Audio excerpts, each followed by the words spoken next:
Hi guys, this is Neil and welcome back for another vlog. So ang video na ito is the chapter 2 of the Mastering Online Study Techniques.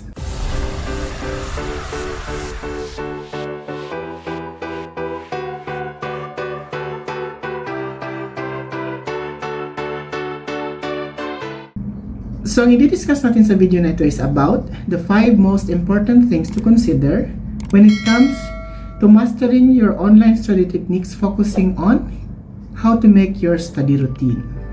So ano-anong mga point ang dapat mong i-consider? So una, ito yon. Setting SMART goals. So ano again ang SMART? Yun ay specific, measurable, actionable or achievable, relevant, and time-bound. So example niyan is, kung meron kang goal to finish your chapters, or let's say, kailangan mo matapos yung chapter 10 ng the whole, huwag tayo mag-chapter 10. Kailangan mo matapos yung the whole chapter 1 ng iyong study within the week. So, ano-ano yung mga gagawin mo? What specific task ang kailangan mong i-program para doon sa linggo na yon? Yan ba ay measurable? Kaya bang i-achieve yan? Actionable ba yan according sa plan mo? Yan ba ay relevant doon sa target mo, kung ano yung goal mo? Yan ba ay time-bound or kakayanin ba ng oras na program mo? So, kailangan mong i-consider lahat ng yon para maging SMART goal ang iyong program to achieve what you want to achieve, kung ano yung goal mo para sa specific period ng study, habang binabalance mo yung oras mo, minamanage mo ng maayos, para hindi ka masyadong maghabol or hindi ka masyadong malagyan ng maraming load at hindi siya mabalance on time. Yun kasi ang tendency doon, kapag hindi mo nagawa yan, maghahabol talaga sa mga lesson na matapos mo siya according to the requirements of your currently enrolled semester or subjects yan. So yun yung magiging consequence niyan kapag hindi mo siya na-manage ng maayos. Next is number 2. Ano ay consider mo? Ito yun. Breaking down long-term goals into manageable milestones. So, ang goal kasi ng enrollment talaga is malaking goal yan siya. Sa pag-aaral, malaking goal na isang semester. Kasi marami ng components yun. So, kailangan mong i-consider of breaking it into smaller parts. So, yun yung breaking it into specific tasks. Yung mga maliliit na task lang siya. And kung kailangan mo matapos yung course na within the 8 weeks, so kailangan mo i-program within the 8 weeks period. Kung, for example, nag-enroll ka for 14 weeks kasi 98 days yun, kailangan mo i-program according to the days. Ang style ko kasi ng pagpo-program dyan is kapag 14 weeks ako naka-enroll, tinatry kong i-program till the 12 weeks lang kasi para may gap ako na 2 weeks just in case na late ako doon sa aking goal to finish a certain type of subjects or enrollment period. Yun yung tamang pagpo-program. Kailangan mag-allocate ka ng time to adjust accordingly kasi hindi maiiwasan na magkakaroon ka ng delay. Kasi yung time na extra na yun ang mag-cover up doon sa oras na mawawala or magiging gap kung sakaling hindi mo nagawa yung specific task on the specific time. So always remember that. And isa pa yun sa mga kailangan mo i-consider, kailangan mong mag-consider of making a timelines or checklist, or kailangan kasi para ma-visualize yung iyong milestone, kung ano yung goal mo talaga doon sa specific time ng pag-aaral na yun. Next is number 3 to consider when making your study routine. Ito yung alignment of goals with course requirements and personal objectives. So yun kasi, kailangan ini-ensure mo na nagre-reflect yung goal mo kung ano ba talaga yung kailangan mo na matapos doon sa course mo. Kailangan yun, alam mo yun personally.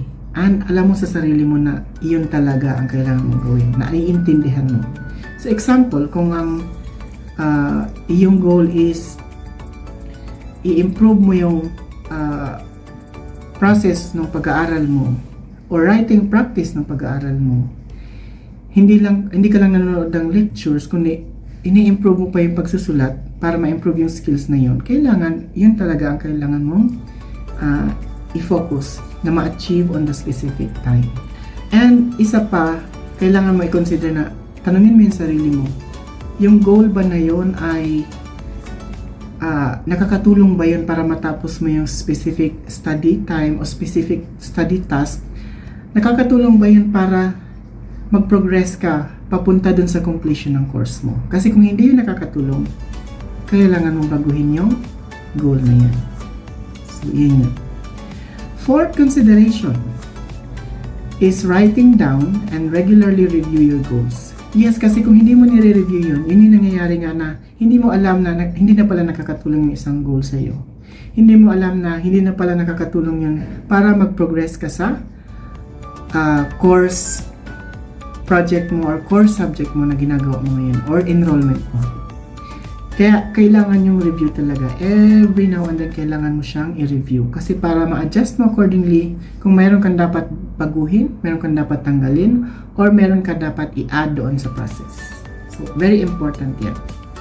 Fifth and last consideration is using your goal to guide your daily study session. Kasi kaya nga may goal dahil kailangan mong tanungin yung sarili mo, ano bang gusto ko ma-accomplish within a session or within an enrollment period or within a course subject na inaaral ko.